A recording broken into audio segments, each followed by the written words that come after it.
ہے؟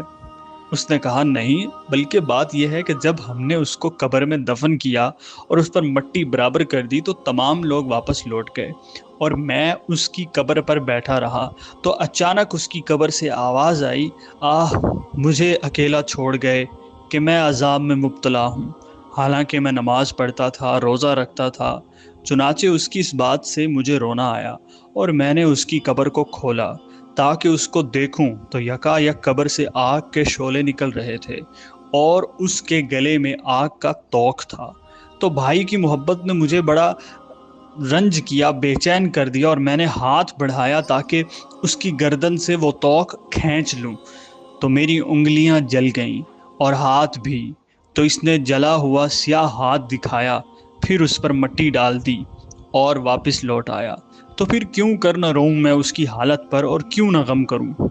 ہم نے دریافت کیا کہ تیرا بھائی زندگی میں کون سا برا کام کرتا تھا؟ تو اس نے کہا وہ زکوٰۃ نہیں دیتا تھا۔ دوستو، یہ بہت ہی امپورٹنٹ واقعہ ہے اور یہ واقعہ کتاب الکبائر میں امام ذہبی رحمۃ اللہ علیہ نے درج کیا ہے۔ خدا را زکوٰۃ دینے میں ہرگز دیر مت کیا کریں۔